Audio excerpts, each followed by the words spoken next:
I'm 30, he's 40, and in just 2 weeks we were supposed to be getting married. Everything felt perfect. We had spent months planning the wedding, choosing the venue, tasting the cake, and daydreaming about the honeymoon. I woke up every morning thinking I had finally found the person I wanted to spend my life with. But then it happened, something I never could have predicted. I was sitting in the living room, waiting for him to get ready, when I noticed his phone lying on the coffee table. I hadn't meant to look at it, but curiosity got the better of me, and I swiped it open to check a notification from earlier that day. What I saw made my stomach drop. There was a message from a woman I had never heard of, and the words were simple but devastating. "Are you alone today? And I missed you." My body went cold, my hands trembled, and I couldn't move. I just stared at the screen, frozen, the words echoing in my mind. The sound of the front door closing made me jump, and he walked in, smiling, oblivious to what I had just seen. I tried to compose myself, but the tears started falling, hot and uncontrollable. He froze for a second, looked at me, and said, "Here we go again," in that tone I knew too well, the one that always dismissed my feelings. He didn't ask what was wrong, didn't try to explain, and simply walked out, leaving me alone on the couch. He didn't come back that night, didn't say goodnight, didn't send a message until morning. When I finally received a text from him, it was chilling in its casualness. "I need to think about whether I want to marry you." My world felt like it had shattered into 1,000 pieces in that moment. I couldn't comprehend it. We were supposed to be celebrating our love in 2 weeks. I reached out to my mom first, telling her everything, showing her the messages, my hands shaking as I typed. Then I confided in my closest friends, the ones who had seen me through heartbreaks before, and I expected outrage, anger, advice. Instead, I got a chorus of the same response: "Just ignore it. Don't make it a big deal. It's probably nothing." They told me to close my eyes to it, to pretend it didn't happen, as if that would erase the sting of betrayal I felt. But how could I? How could I ignore the fact that the person I was planning to spend my life with had messages on his phone to someone else, intimate words meant for someone who wasn't me? That morning I sat alone in my apartment, staring at the phone, reading and rereading the messages, my heart pounding, my mind racing. I wanted answers, a conversation, some explanation, but he had given me none. He had left me with a text that felt like a threat and a choice I hadn't asked for. The whole day passed in a blur of tears and anger, confusion and disbelief. Every little thing reminded me of the life we were supposed to be building together. Every wedding invitation we had picked, every plan for the honeymoon, every conversation about our future seemed like a cruel joke now. I couldn't believe that 2 weeks away from saying I do, I was questioning whether I should even stay with him. I spent hours trying to decide what to do, pacing the apartment, trying to calm my mind, trying to listen to that small voice that said I deserved honesty, respect, and fidelity. It was there, faint but persistent, telling me not to ignore it, not to let anyone else tell me how to feel about this. That night I barely slept. I stared at my phone, waiting for a message, for any sign that he had realized what he had done, that he would come back and explain, that he would reassure me, apologize, beg for forgiveness. But nothing came. I realized then that whatever happened, the life I had imagined with him might no longer exist, and the next decision I made would define whether I stayed in a relationship built on lies or walked away before the hurt became permanent. I didn't have answers, I didn't have closure, only the echo of his words and the suffocating weight of betrayal pressing down on me. The next morning I woke to silence and the blinking cursor of his unread messages, my phone heavy in my hands like it carried all the weight of my confusion. I scrolled through our past conversations, the sweet texts, the planning notes for the wedding, and juxtaposed them against the one conversation I had accidentally glimpsed, and I couldn't reconcile the two versions of him. He was supposed to be my fiancé, the man I trusted, the person I would stand beside in front of family and friends in 2 weeks, yet here he was, questioning everything without explanation. I tried to call him, my voice shaking as I left messages filled with a mix of anger and pleading, but there was no reply. Hours passed, and every vibration of my phone made my heart leap, hoping it was him coming back to explain, to fix this, but it was never him. Instead, I found myself spiraling, replaying the messages over and over, imagining what they meant, trying to read between the lines, torturing myself with possibilities. My friends kept insisting I ignore it, that it was just a phase, that people made mistakes, but my instincts screamed otherwise. I couldn't just close my eyes to betrayal, I couldn't pretend it didn't exist while my entire life was about to change. I thought about confronting him, demanding answers, but fear held me back, the fear of what I might find, the fear of losing him, the fear of admitting that the perfect life I had imagined was crumbling before my eyes. By late afternoon, I received a cryptic text from him, short and cold, that he needed space, that he had to think about whether he wanted to marry me. The words stung worse than any argument could have. 2 weeks, and he was already doubting, already unsure, already leaving me to bear the weight of uncertainty alone. My thoughts went in circles. Did he love her? Was this a long-term thing? Had he been lying for months? I couldn't stop imagining scenarios, each one more painful than the last. I sat on the couch, my mother's words echoing in my head, "Trust your instincts. Don't let anyone tell you to ignore it." I realized that what made this so unbearable wasn't just the messages, it was the betrayal of trust, the knowing that he could dismiss my feelings with a single phrase, the understanding that the man I thought I knew could be someone entirely different. I wanted to see him, to make him look me in the eye and explain, but every fiber of me hesitated, terrified that confrontation would break me or that he would walk away even faster. Hours turned into evening, and the silence in the apartment became suffocating. I tried to distract myself with work, scrolling on my phone, talking to friends, anything to keep my mind from obsessing, but nothing helped.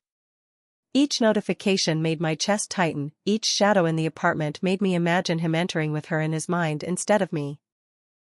By nightfall, I finally sent a message that I wasn't sure I wanted to send, that I needed clarity, that I couldn't go on with this uncertainty hanging over our relationship, that I deserved honesty. Minutes ticked by, then hours, then the weight of waiting became unbearable.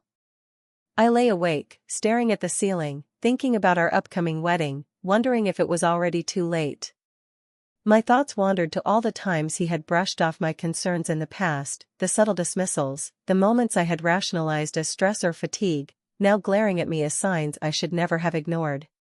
The next day, when he finally replied, it was even colder than before, saying he was unsure, that he needed more time, that he wasn't ready to make a life-altering decision. My mind spun. 2 weeks to our wedding and the man I loved was questioning whether he even wanted to marry me. I called my mom again, sobbing, my voice breaking as I asked what I should do, and she told me, "You can't make him want this. You have to protect yourself." But protecting myself felt impossible when my heart refused to accept that someone I trusted could put me through this, leaving me dangling on the edge of heartbreak, suspended between hope and despair. I realized then that whatever happened in the next few days would define the rest of my life, that I was no longer just planning a wedding, I was deciding whether to fight for someone who might not fight for me, and the weight of that decision pressed down so heavily it was almost paralyzing, and yet I knew I couldn't ignore it, couldn't pretend it didn't exist, because pretending would mean betraying myself. The next morning I woke to another message from him, shorter this time, almost like a test, "I need space. Don't contact me." The words hit me like a punch I hadn't seen coming, cold and calculated, leaving no room for discussion, no apology, no reassurance. I felt a wave of panic and disbelief crash over me, my mind spinning with every possible scenario. Was he already planning to leave? Had the messages been going on for months, hidden in plain sight while I trusted him completely? I tried to convince myself that maybe it wasn't serious, that maybe he was just confused, but deep down, a knot twisted in my stomach, telling me I knew the truth. I couldn't eat, couldn't focus at work, couldn't stop imagining her, the woman whose name I didn't even know, whose presence had invaded my life in the worst possible way.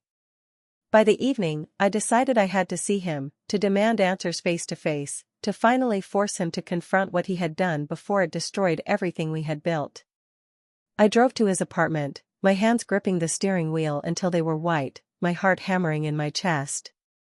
When he opened the door, I saw it in his eyes, hesitation, guilt, and something I couldn't read. I asked him why, I asked him who she was, I asked him how he could do this when we were supposed to marry in 2 weeks. He didn't answer at first, just stood there, silent, making my anger bubble into a mixture of fear and rage. Finally, he said, "I don't know if I'm ready," and walked past me into the bedroom, leaving me standing in the doorway, helpless, my chest tight with disbelief.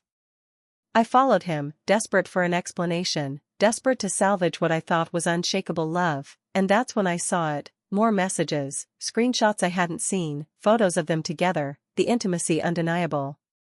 My knees buckled, my vision blurred, and I fell onto the couch, crying so hard I could barely breathe. He didn't move to comfort me, didn't apologize, didn't even look ashamed. Instead, he said, "Stop crying. You're making it worse," and left the apartment again, disappearing into the night like he had before. I sat there for hours, numb and broken, replaying everything we had shared, every promise, every plan, every smile, and realizing that the man I loved could so easily dismiss me. I called my closest friends, telling them everything I had discovered, expecting outrage, validation, support, but their voices carried caution.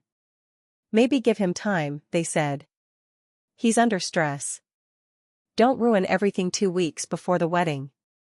Their words felt like betrayal themselves, telling me to ignore what my heart screamed at me, to bury the hurt for appearances, to pretend everything was okay. But I couldn't. That night, I barely slept, every sound in my apartment making me jump, imagining him at her place, laughing with her, texting her, choosing her. By morning, I was exhausted, mentally shattered, and still hadn't heard from him. I decided to confront the reality I had avoided. I was on the brink of a wedding that might never happen, a life with a man whose loyalty was in question, and I couldn't ignore it any longer. I packed my bag, drove to my mother's house, and cried again, telling her everything, showing her all the messages, every text, every little indication that our relationship wasn't what I thought it was. She held me, whispered that I deserved better, that I had to protect myself, and in that moment, I realized that this wasn't just about him, this wasn't just about betrayal. This was about me choosing not to be silent, not to allow someone else to define my worth, not to go into a marriage blind to the cracks in the foundation. I made a decision to step back, to pause, to force him to confront the consequences of his actions, and to make me see the truth, whether it was what I wanted or not. It was terrifying, because it meant facing the possibility that he wouldn't fight for us, that 2 weeks from now, the wedding might be over before it even began. But it was also liberating, a strange mixture of fear and empowerment, realizing that I had a choice, and for the first time in days, I felt a flicker of control over my own life. And as I drove back to my apartment, my mind buzzing with what I would do next, I knew that nothing could go back to the way it was, that everything had changed in a single glance at a message, a single moment of betrayal, and that the next few days would determine whether love or deceit would win. The next few days were unbearable, every moment filled with anticipation and dread as I waited for him to make a move, to explain, to apologize, or to confirm my worst fears. I didn't hear from him, not a single word beyond the cold messages telling me he needed space, and that silence became deafening, echoing in every corner of my mind. I spent hours obsessing over every detail of our relationship, trying to find signs I had missed, moments where I should have noticed something, anything, that would explain the person he had shown himself to be now. Friends and family tried to distract me, invited me out, asked me to eat, to sleep, to think about myself, but I couldn't. Every notification on my phone made me jump, every shadow in my apartment made me imagine him returning with excuses, with lies, with half-truths that might explain the betrayal. And then came the twist I hadn't expected, an anonymous tip from someone claiming to know the truth. I received a message on social media, a screenshot of another conversation, this time more explicit, showing that he had been involved with her far longer than I imagined. The shock hit me like a physical blow, my stomach twisting, my hands shaking as I stared at the screen, unable to process the betrayal, unable to breathe. I realized that this wasn't a mistake or a fleeting lapse, this was deliberate, and it changed everything. I confronted him via text, sending a carefully typed message asking for the truth, demanding honesty, and then waited, the minutes stretching into hours, my anxiety mounting with every passing second. When he finally responded, it wasn't with apologies or explanations, it was with anger, telling me that I was overreacting, that I was imagining things, that I was too controlling, that maybe he didn't know if he wanted to go through with the wedding. My heart sank, my worst fears confirmed.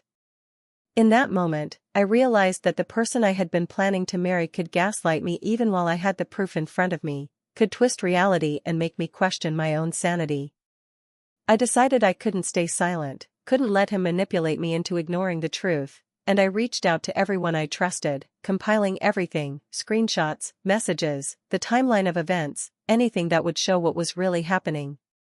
The twist was that even among my friends, the reactions were divided. Some urged me to leave him immediately, others still whispered that I should forgive, that maybe love was complicated, that everyone made mistakes. The confusion was overwhelming, making it impossible to see a clear path forward. But I knew I had to act before the wedding, before saying vows that would bind me to someone who might never have been fully committed. I confronted him in person one evening, storming into his apartment, phone in hand, proof ready, my voice shaking but firm, demanding answers. He looked at me, eyes wide, and finally, for the first time, I saw a flicker of fear, a crack in the armor he had built. And then he did something I didn't expect. He tried to justify himself, to explain away months of betrayal as stress, as loneliness, as a momentary lapse, but the more he spoke, the more I realized the truth was not something he could spin into a story that made sense. The revelation came in the form of his own words, admitting to the emotional affair, trying to minimize it, and in that moment, I knew that no apology could erase the damage, no explanation could undo the weeks of deception, and no promises could restore the trust that had been shattered. I left his apartment that night with tears streaming down my face, but also with a strange sense of clarity. I knew that the next step was mine to take, that I couldn't wait for him to decide, that I had to make a choice for myself, to protect my heart, to take control of my life. I realized that I had been giving him the power for too long, letting his actions dictate my emotions, my decisions, my future, and that it was time to reclaim that power, even if it meant walking away from the wedding I had dreamed of, from the man I had loved, from the life I thought I would have. And as I lay awake that night, the city lights casting shadows across my room, I understood that the suspense, the fear, the betrayal, the uncertainty, it was all part of a story I had to finish on my own terms, and the climax, the resolution, would not be dictated by him, but by the strength I found within myself, the courage to choose me over anyone else, no matter how much my heart ached. The morning after I confronted him, I felt a strange mix of exhaustion and determination, knowing that the next steps would define everything. I didn't wait for him to reach out. I decided I had to take control of the situation, to face the truth head-on and make a decision that wouldn't leave me haunted by regret. I called my mom first, letting her guide me through the storm of emotions, reminding me that love wasn't supposed to hurt this much, that trust couldn't survive on uncertainty, and that the courage to walk away was a form of strength, not weakness. I gathered my closest friends and showed them everything again, the messages, the timeline, the moments of betrayal, and this time, there was no hesitation. They told me firmly that I didn't have to accept excuses, that I didn't have to gamble my happiness on someone who clearly wasn't ready to commit, and that protecting my own heart was the most important thing. The realization hit me like lightning. I didn't need him to decide, I needed to decide for myself. That afternoon, I sent him a message, clear and unwavering, that I couldn't continue planning a wedding with someone who had broken my trust, that I needed honesty, commitment, and respect, and that I was choosing to step back from the relationship if those things couldn't be guaranteed. His reply came hours later, defensive, angry, dismissive, trying to shift blame, claiming I was overreacting, that I was being dramatic, that I didn't understand him. But I didn't respond. I realized that no argument, no justification, no love he claimed he had could undo the betrayal I had seen, could rewrite months of deception, could restore the foundation I had believed was solid. Over the next few days, I focused on myself, my friends, my family, and my own life. I allowed myself to feel the heartbreak, to cry, to rage, but I also allowed myself to remember who I was without him, what I deserved, and what I wanted from love. The wedding plans were quietly cancelled, conversations with vendors made, deposits refunded, but the sense of liberation I felt was unexpected. I hadn't realized how much control I had given away until I reclaimed it. Weeks later, he tried to contact me again, tentative, apologetic, claiming he had changed, that he had realized his mistakes, that he wanted to try again. I read his messages, felt the flicker of old emotions, but this time I didn't reply. I didn't need to. I had already made my choice. The suspense, the fear, the uncertainty had been excruciating, but it led me to clarity. Love should never make you question your worth, never make you second-guess reality, never leave you paralyzed with doubt and betrayal. I had survived the 2 weeks before the wedding, the messages, the confrontation, and the emotional chaos, and I had come out stronger, wiser, and ready to demand a love that was honest and unwavering. I realized that walking away wasn't failure, it was liberation. I would heal, I would rebuild, and one day, when the time was right, I would open my heart again, but only for someone who would never give me cause to question their loyalty, someone whose love was unshakable and true. And as I closed that chapter, I felt the weight lift from my shoulders, the clarity settle into my mind, and the knowledge that I had chosen myself, my dignity, and my future, and that was worth more than any wedding, any promise, any fleeting illusion of perfection.